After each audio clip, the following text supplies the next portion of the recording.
Hey, I'm Zach Cooper, your Splinter Cell community developer. I'm joined, amongst other people, by Jeff Eleanor, level design director on Spies vs. Mercs. Jeff, we are playing Spies vs. Mercs Blacklist, and what that is exactly is 4 versus 4. We know that much. Can you maybe give us some details as to how this differs from the Spies vs. Mercs Classic, which we've previously shown off? All right, well, this is Blacklist Edition. So for starters, we got more people in the game. We're playing 4 people versus 4 people. And in Blacklist mode, it is really about the different relationships between the presets and the classes and the different loadouts that you can have and carry into the game. It tends to be a little faster paced with more people as well. All right, so now how does it work exactly in terms of the general approach to Spies versus Mercs? I mean, you know, we've got Spies in third-person perspective, we've got Mercs in first-person, but what does that exactly mean for the player experience? Obviously, they're very, very different. So as a mercenary, you're searching the environment. Well, I'm going to die here. Your job is to use what you're good at, which is shooting and you know, sort of the insane damage that you can provide. As a spy, you have the third-person experience, so you can see the environment and use it to your advantage.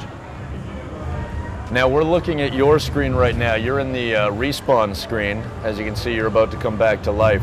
I'm coming back in to try to keep my buddy, the hacker, alive, and yeah, and that would be me. Over. I just bit the dust. You failed me, Zach. So, what is your preset loadout? Who have you chosen, and what's that all about? Right now, I'm playing as the Predator, which means I have the ability to temporarily cloak and become invisible, which is useful because I want these guys to not see me as I move way over here. But now you're not obviously completely invisible when you've got your digital ghillie suit intact. That's correct. What are the weaknesses when you do use that? Well, the digital ghillie suit lets me become largely invisible for a short period of time, and also if enemies have the disruptor power or anything that affects my electrical abilities at all, they'll be able to make me visible. Okay, now we just saw you just initiated the hack. What are the general philosophies or good quality strategies that you should stick to when you are specifically the hacker? Uh-oh. As the hacker, my main thing is I don't want to go near the enemy. Oh boy! You know, I only want to engage when absolutely necessary, and my role is to stay alive inside the zone. So now, when you are on the Spies team, you've initiated a hack. So when they spot me, like right there, I'm gonna try and get out of dodge.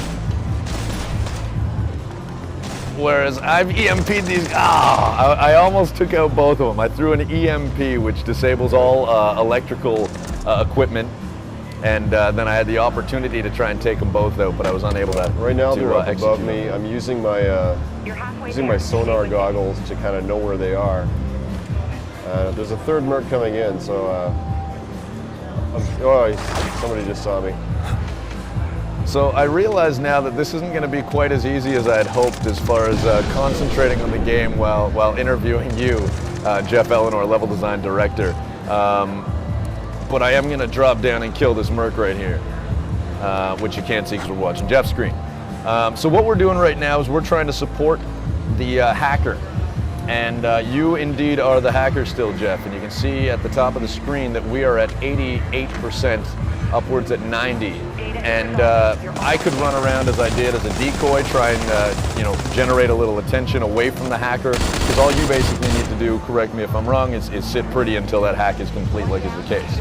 Exactly. At this point, you know, we got close for a minute there, and Merc got close to me and spotted me. But basically, what I'm doing is not being where he expects me to be. I'm going to take this guy out using the death from above.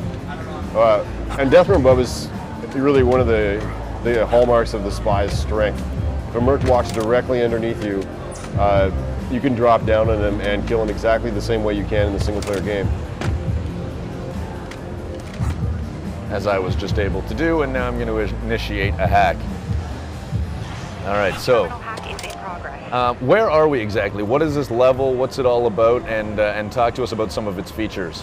We're playing in the particle accelerator, which is basically supposed to be like a scientific research facility, and you know, sort of the kind of place that you know these guys aren't really supposed to be playing in. It's a really unique location, sort of modeled after and inspired by sort of scientific particle colliders that exist in the real world today. And, oops, excuse me while I hide. Whoa, whoa. Oh boy. Oh, tried to rush a Merc head on. Yeah, I'm in trouble idea. here. I'm the hacker, and I got like 3 Mercs bearing down on me. Right. So talk to us about what we're seeing there in your respawn screen. As in the respawn camera, on the spy team, I can switch between my teammates and see what they're doing. Oh boy! Oh boy! So for example, I can see that you as the hacker are failing me. And now there's going to be that brief window, the 14 seconds, for the spies to restart the hack. But there's a lot of Mercs in that area. And it is worth noting that that's basically the exact same amount of time to respawn. So now that you can see directly affects the kind of core philosophies in terms of spies versus mercs, where I'm try and move around these guys. You know, it's not stealth advantage. It's not necessarily about getting kills. It's about completing the objective and really just staying alive. And you know, we're not doing that great. We've only got one terminal hacked. All right. So while I'm getting worked over in C, you can see you're moving towards the server room there. And I've got some mercs coming up to me. Crap. So remember, you're the hacker. What you want to do is hide. And I want to get some support from my teammates, hopefully too. I'm working on it. Oh boy. Particle Accelerator has all these great routes for the spy up in high areas of the map. So the spies can really get around quickly and utilize their advantage, which is climbing and stealth, to be in unexpected places. I can see they might be close to you there. Okay. One of them's figured out where I am. Yeah, I'm seeing this with the silhouettes. Thankfully, you know, as the hacker, they're going away from my situation. I'm gonna tag these guys. I got taken out by a proxy mine. You're doing great. 30 seconds. You've got 30 seconds. They're bearing down. I'm running out of options. Oh, that's not at all what I wanted to do. Remember, you can climb up high on top of things, be in unexpected places. Okay. 10 seconds left. We're at 75%. Now remember, the clock is going to get extended. Holding extraction into the hacker's ult.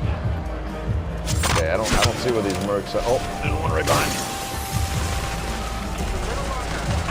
I'm trying to be as distracting as possible right now. Okay, we're all in the same spot. This is good. We're at 99%. Boom. That's round 1. All right, so we'll delve into how the gameplay changes in first-person perspective when we take on the role of the mercs in part 2 of this Spies vs. Mercs Blacklist feature from San Diego Comic-Con.